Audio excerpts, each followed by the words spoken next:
Nós temos como palestrante hoje a nossa amiga Juliana. Ela sempre nos traz o seu conhecimento nessa casa. Ela é neta do seu antenor, Juliana Krieger, Stebel.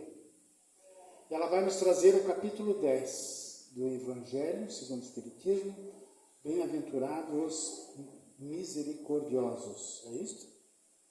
Então, a partir desse momento, a Juliana apresenta para vocês a palestra. Seja bem-vinda.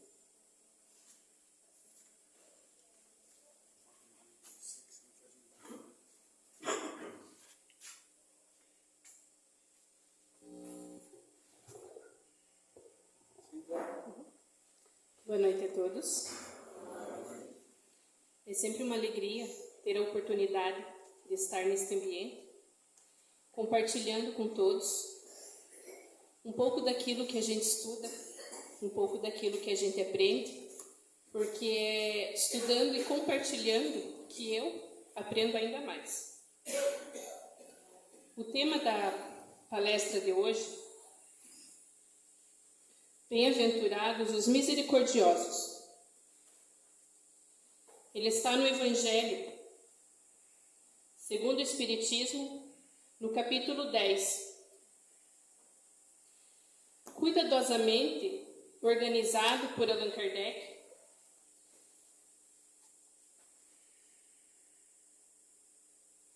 separando as passagens máximas de Jesus, conforme registrou Mateus no seu Evangelho, no capítulo 5, do versículo 1 ao 12. Lucas também registrou as bem-aventuranças de Jesus, mas não tão bem descrito, não tão bem detalhado quanto Mateus. E é inspirado nas bem-aventuranças ditas por Jesus, mas registrada por Mateus, que nós vamos refletir hoje. Destas bem-aventuranças, bem-aventurados os misericordiosos, porque receberão misericórdia. Mas o que significa bem-aventurado? Será que eu quero ser um bem-aventurado? Será que eu sei o que é? Segundo a definição do dicionário Aurélio, bem-aventurado é um adjetivo que significa muito feliz. Então, felizes daqueles que são misericordiosos, porque receberão misericórdia. Mas qual é o significado de misericórdia? Segundo o dicionário Oxford Linguagens, é o sentimento de dor, de solidariedade em relação a alguém que sofre ou caiu em desgraça. É sinônimo de dó, compaixão, piedade. Também são termos semelhantes o perdão, a indulgência, a graça, a clemência. Esse é o convite de Jesus. Se quisermos ser felizes, que sejamos misericordiosos, porque assim também receberemos misericórdia.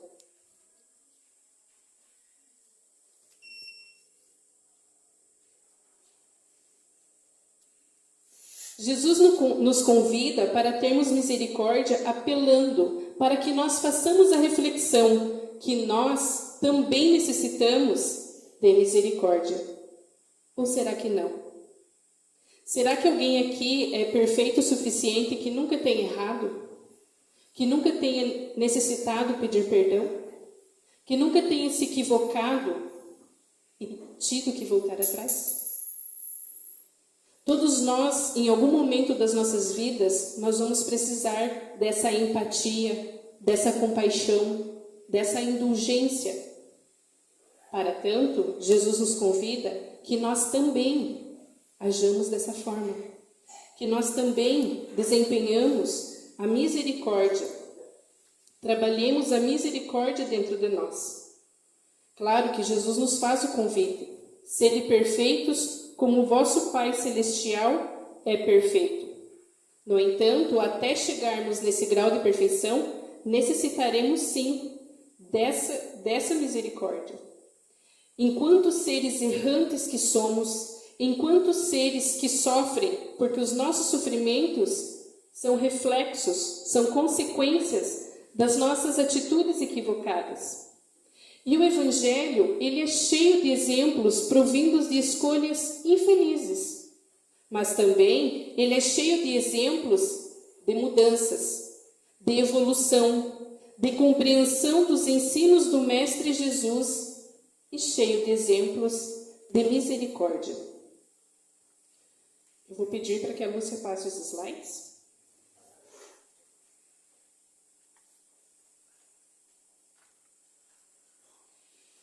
Entre os exemplos do Evangelho, eu trago para vocês do livro Paulo e Estevão. Não sei se está nesse slide lá, Lúcia. Obrigada.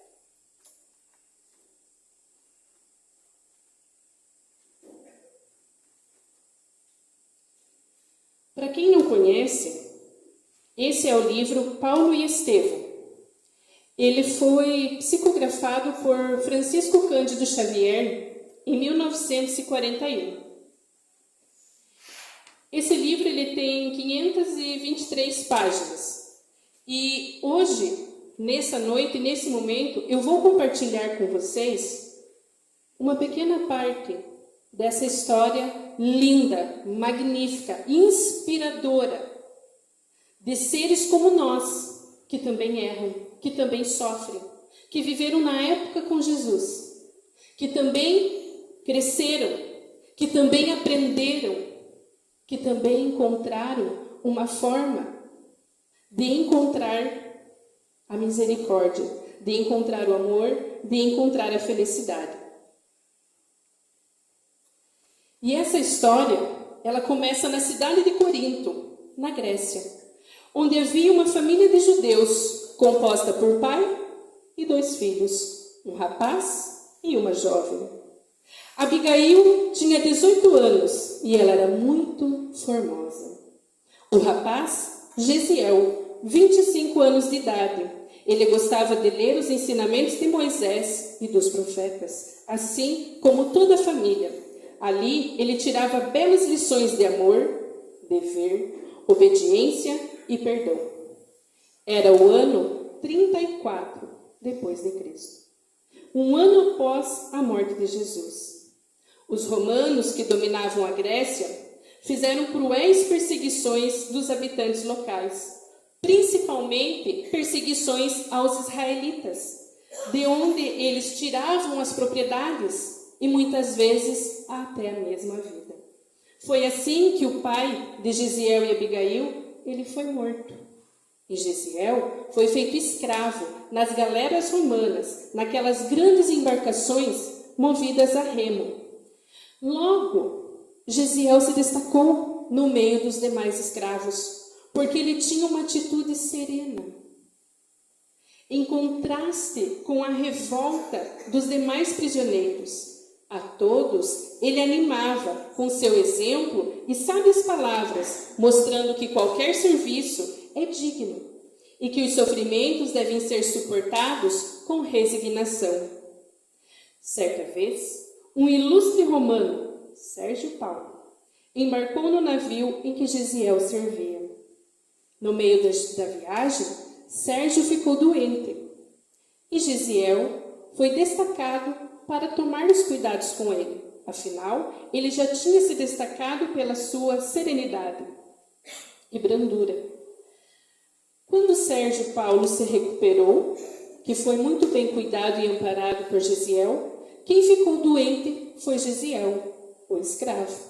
E na época, quando um escravo ficava doente dentro da embarcação, ele era tirado ao mar, para que ele não contaminasse os demais escravos.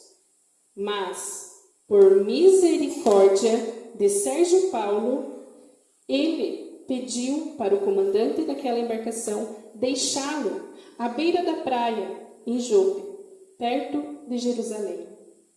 Claro que Sérgio Paulo pediu aos escrivãos que anotassem que ele tivera sido jogado ao mar, como mandava a lei na época. Gesiel, então, foi deixado à beira da praia, moribundo, com uma pequena quantidade de moedas, para que ele pudesse prover as suas necessidades. Quando deixado à beira da praia, um malfeitor se aproximou, querendo roubar-lhe aquela pequena quantidade de moedas. Gesiel estava tão moribundo, estava tão entregue, que ele não resistiu e entregou a pequena quantidade que ele tinha para sobreviver. No entanto, este malfeitor também teve misericórdia, porque ele percebeu a situação e conduziu Gesiel até a casa de um cristão que pudesse cuidar dele. Esse cristão cuidou de Gesiel. No entanto, ele percebeu que a febre era muito alta, não conseguia baixar essa febre, e levou Gesiel até a casa do caminho. A casa do caminho foi uma casa que acolhia todas aquelas pessoas que estavam sofrendo, doentes, que não tinham para onde ir. Foi fundada por Simão Pedro e mais alguns apóstolos de Jesus. Gesiel foi conduzido até lá. Foi bem cuidado. Junto com os cuidados, as pessoas que trabalhavam na casa do caminho, elas contavam passagens de Jesus. Elas acalmavam não só o corpo que precisava de cuidados, mas também aquelas almas sedentas por conhecimento, por esclarecimentos, sedentas de esperanças. E assim, Gesiel se encantou. Começou a ouvir Simão Pedro e percebeu que o Messias já havia passado pela terra. Até então, ele estudava o Velho Testamento. E quando Pedro contou para Gesiel como Jesus foi morto, pelos sofrimentos que ele passou, Gesiel teve certeza, pois ele sabia que estava lá nos escritos de Isaías, que o Messias viria e qual tipo de sofrimento ele passaria. Então ali, Gesiel teve a certeza. O Messias realmente havia passado pela terra. E então ele passou a dedicar-se com todo amor por esse Messias. Simão Pedro, percebendo a empolgação do moço, entregou a ele uma cópia do Evangelho de Mateus. Gesiel estudou muito e, assim que se recuperou, passou a trabalhar, a cuidar das pessoas que até lá chegavam. Além de cuidar, de fazer suas tarefas diárias, à noite, reuniam a todos e Gesiel falava sobre o Cristo. Gesiel falava das palavras de Jesus, dos ensinamentos, alimentando a esperança e a fé daquele povo.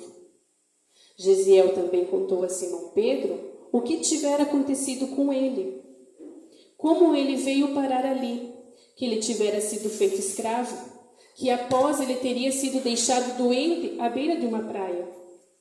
Então Simão Pedro sugere a Gesiel que para manter a imagem daquele ilustre romano, que ele trocasse seu nome. E então ele toma por nome Estevão, para que aquele romano, Sérgio Paulo, não fosse prejudicado, assim mantendo um novo ser, uma nova pessoa, a pessoa que antes acreditava fielmente e seguia o Velho Testamento, que era Gesiel, para Estevão, a nova pessoa, que embora não tivesse tido contato direto com o Cristo, se apaixonara e ali pregava a todos. Já em Tarso, numa outra cidade, era muito querida e apreciada por Roma. E todos os cidadãos que nasciam em Tarso eram considerados romanos. E assim nasceu, na cidade de Tarso, Saulo, recebendo cidadania romana. Desde pequeno, e porque era comum entre os judeus, ele aprendeu uma profissão, tecelão.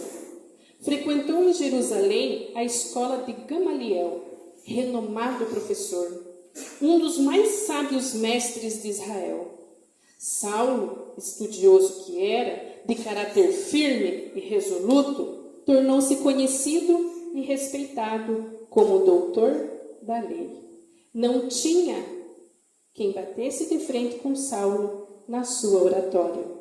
E isso lhe dava grande motivo de orgulho. Também Saulo era muito crente nos ensinamentos de Moisés. Quando jovem, Saulo encontrou em Jope, numa cidade próxima a Jerusalém, uma jovem. Essa jovem atraiu a sua atenção pela sua formosura. Tratava-se de Abigail, irmã de Gesiel, que havia sido acolhida por uma família que levara para morar em Jope. Saulo a pediu em casamento. Saulo e Abigail estavam noivos, porém Abigail não imaginava que seu irmão Gesiel tinha se libertado da escravidão e estava ali tão próximo, em Jerusalém. Além do mais, não se chamava mais Gesiel, se chamava Estevão. Ouvindo falar nas pregações de Estevão, Saulo foi conhecer a casa do caminho.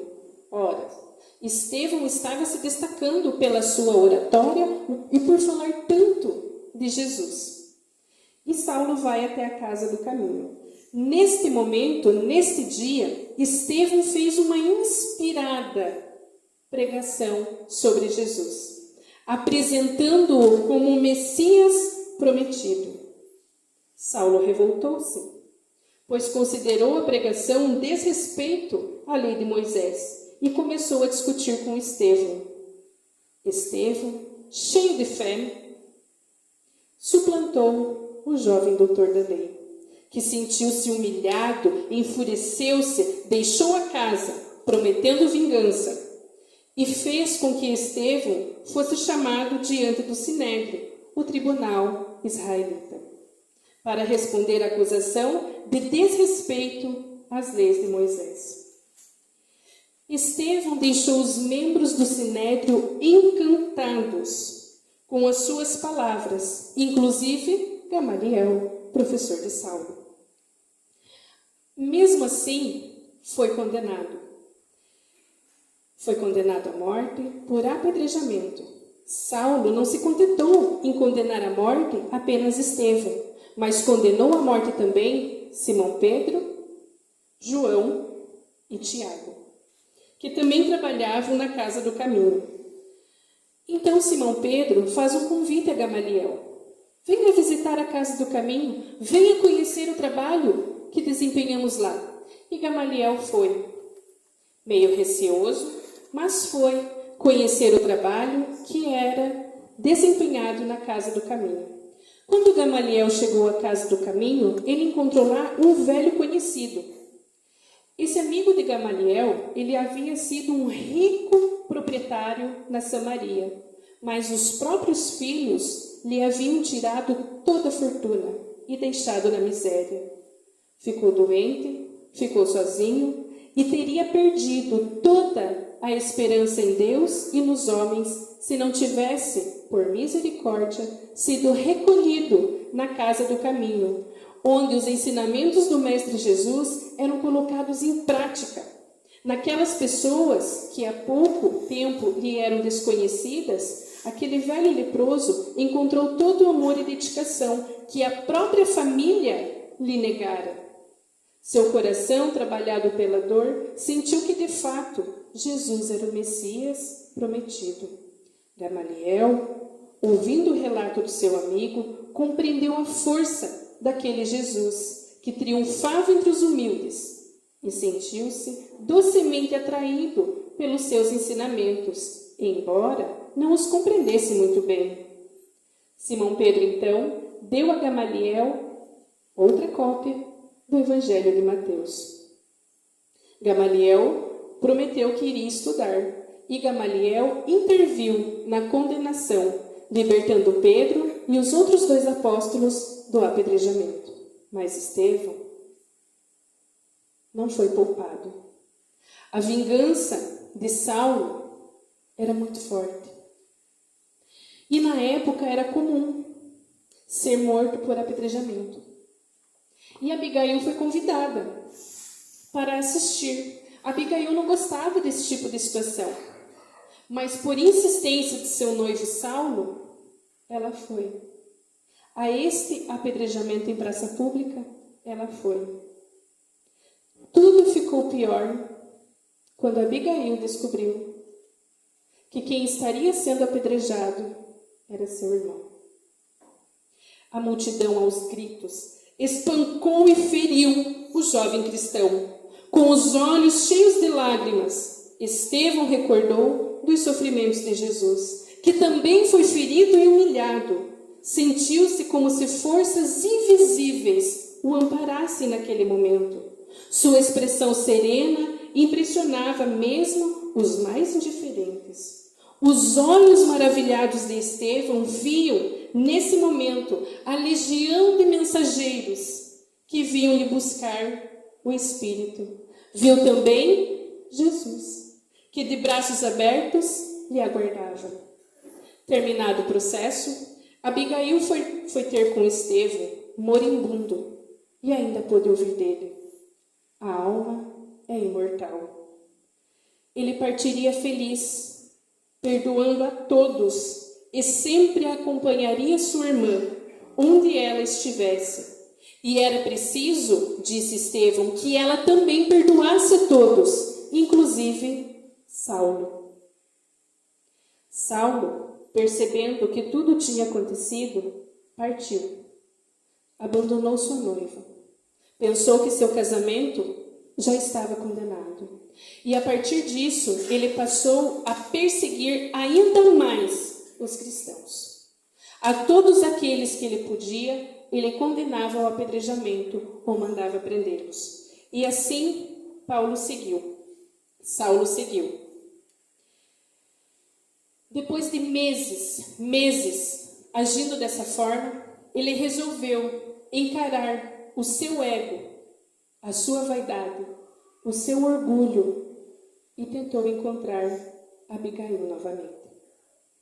Abigail, ela tinha sido abandonada pelo noivo, presenciou, ficou abalada pela morte do irmão, havia adquirido tuberculose e se tornado cristã. A pessoa que cuidou de Abigail foi Ananias.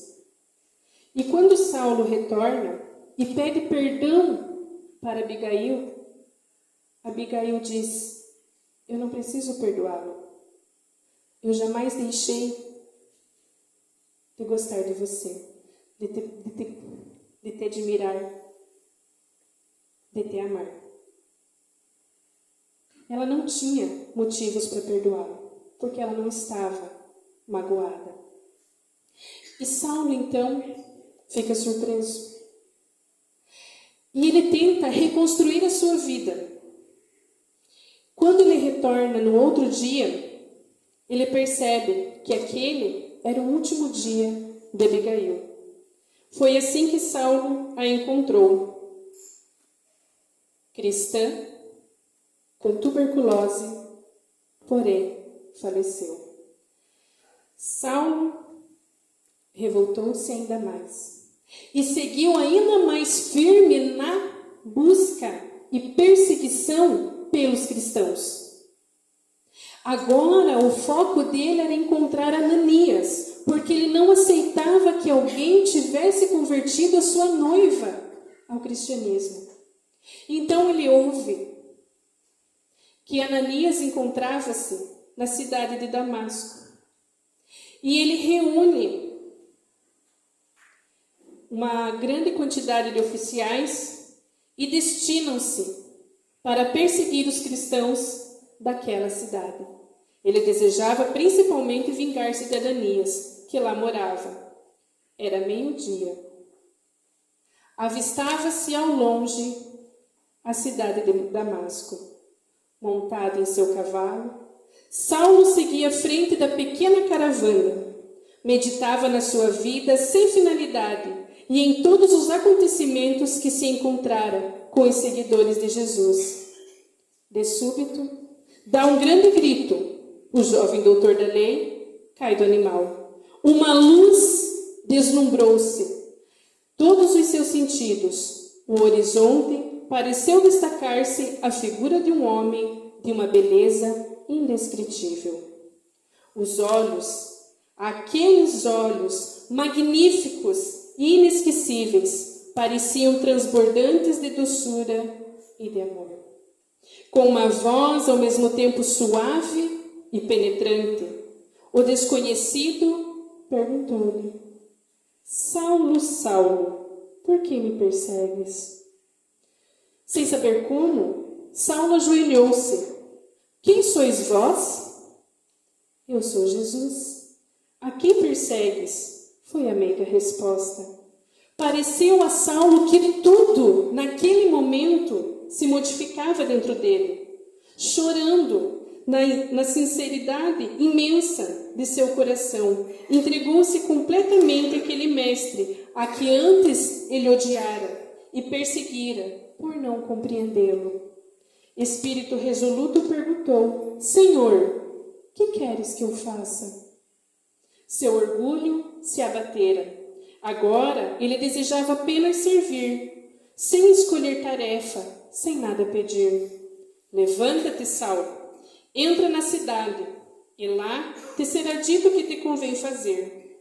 Estas foram as últimas palavras de Jesus. E após essa visão esplêndida, Saulo perdeu a visão.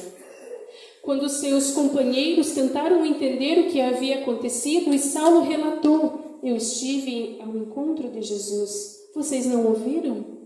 Os companheiros de Saulo começaram a achar que ele estava ficando doido e partiram embora. Apenas um ficou ao seu lado e, caminhando, levou Saulo até a cidade de Damasco.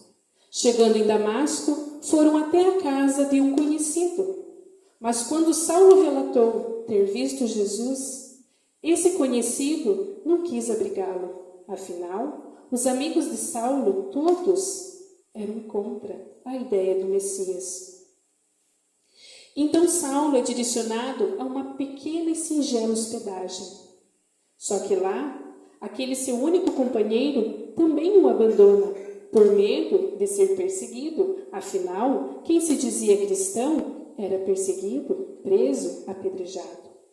Lá Saulo ficou por 3 dias, apenas meditando, em jejum, orando.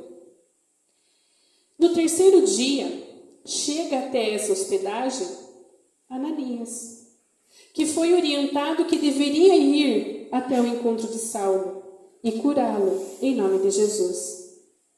Ananias vai, segue aquela orientação que os Espíritos lhe deram e com uma oração singela e profunda, colocando a mão sobre os olhos de Saulo, ele ajuda com que Saulo recupere-se dessa cegueira temporária. Tantos exemplos de misericórdia. Aquele que era perseguido,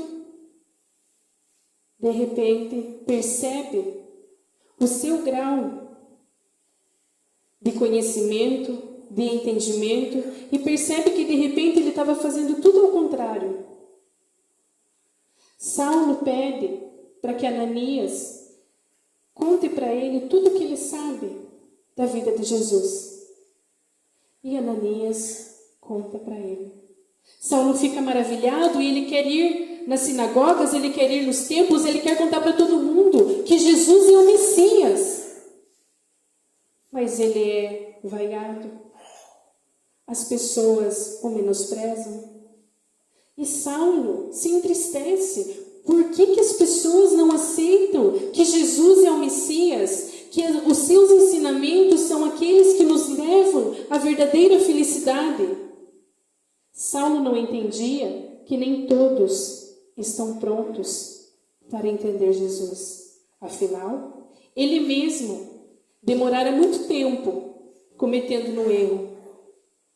Saulo estuda muito, passa a conviver com muitas pessoas, passa a voltar à casa do caminho.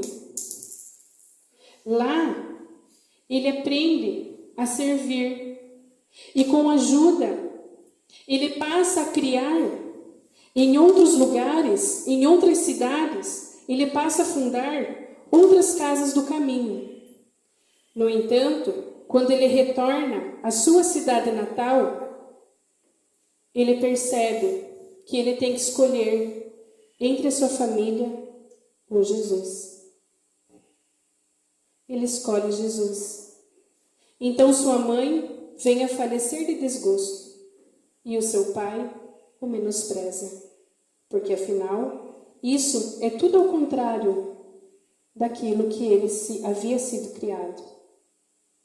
Quão difícil é sentir-se abandonado por aqueles que mais nos amam, mas ele fez uma escolha e precisava seguir firme. Num momento de desânimo, fazendo uma oração a Jesus do fundo do seu coração, aparece em espírito em seu quarto Estevão e Abigail.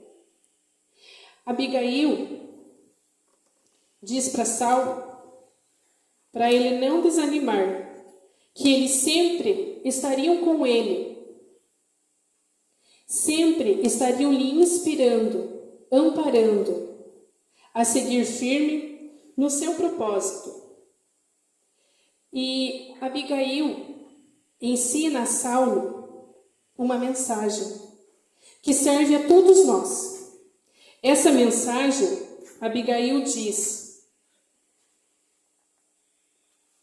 ama de todo o teu coração todos aqueles que precisarem, todos aqueles que estiverem à sua volta. Mas espera. Por vezes é necessário esperar.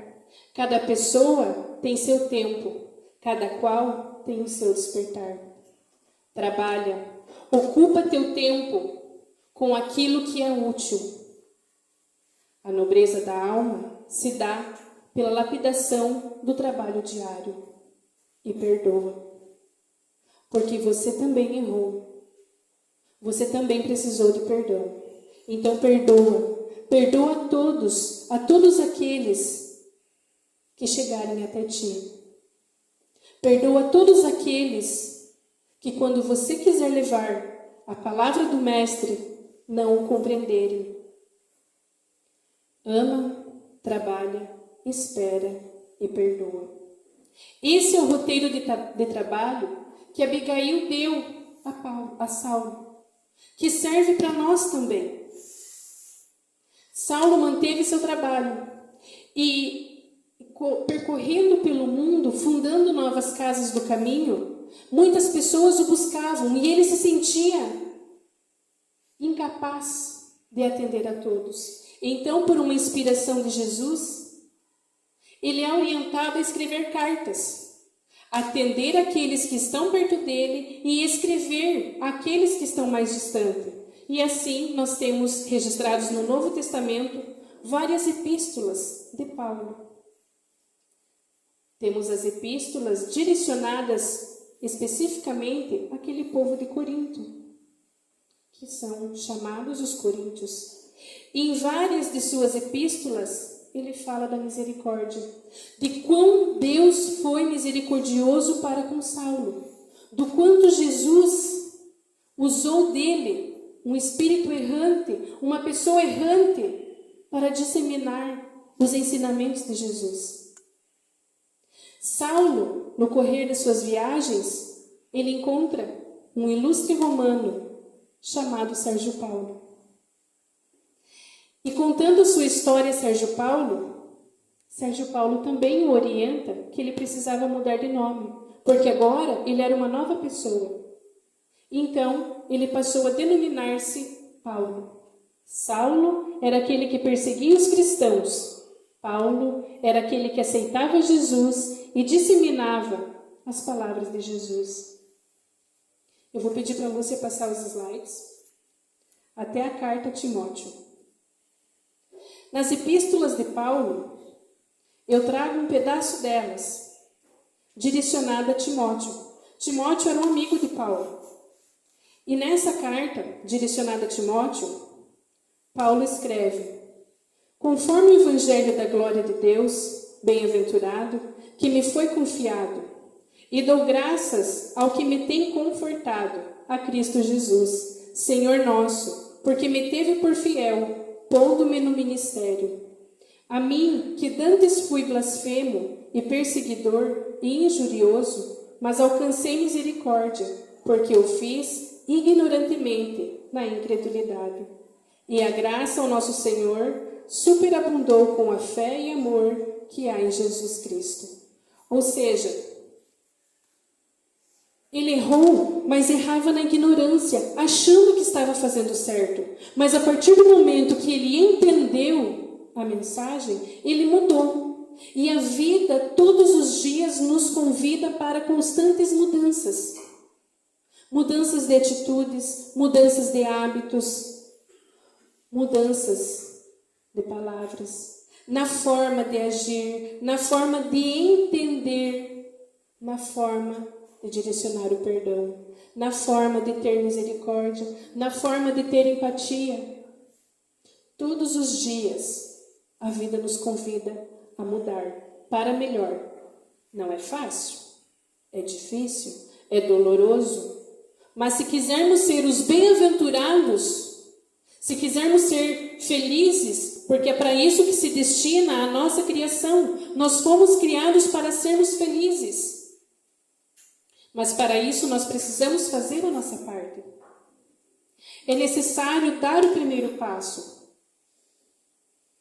Então eu trago para vocês todos esses exemplos de misericórdia contidos no Evangelho para que possam nos inspirar. Assim como a história de Paulo e Estevão, a qual eu trouxe um pequeno trecho, porque ela é linda, ela é ampla, ela é maravilhosa. Nós podemos perceber que são pessoas simples. São pessoas que também erraram muito, assim como nós. Nós também somos pessoas simples, meros mortais. Mas que também podemos nos inspirar nessas pessoas e mudar. E buscar compreender os ensinamentos de Jesus. Porque Jesus, ele nos convida para sermos felizes. São as bem-aventuranças que ele disse no Sermão do Monte. Bem-aventurados os misericordiosos, porque receberão misericórdia. Quando Gisiel ficou doente por misericórdia, o importante romano Sérgio Paulo poupou a sua vida, deixando-o na praia. Se ele não tivesse recebido misericórdia, onde teria acabado a sua vida? Percebamos que um ato de misericórdia pode mudar todo o curso de uma vida. E às vezes tem alguém nos implorando perdão há tanto tempo que a gente não percebe que um ato de misericórdia pode mudar toda uma vida. Pode libertar não só aquele que errou contra nós, quanto libertar a nós mesmos do sentimento de rancor, do sentimento de mágoa, porque esses sentimentos, eles nos fazem adoecer. Se eu sinto mágoa, se eu sinto ódio, se eu sinto rancor, não é o outro que adoece, sou eu. Sou eu quem carrego esse sentimento. Quando o malfeitor assalta Gisiel na beira da praia, mas com misericórdia leva ele até alguém que possa lhe atender. Será que se não fosse o malfeitor, outra pessoa teria se aproximado de Gisiel naquele estado? Como nós nos aproximamos das pessoas ao nosso redor? Com desprezo ou com acolhimento? Com empatia ou com julgamento? É esse o convite de Jesus. Misericórdia, empatia, compaixão, piedade, indulgência. Porque um dia nós, se não hoje, também precisaremos. Muito obrigada pela oportunidade.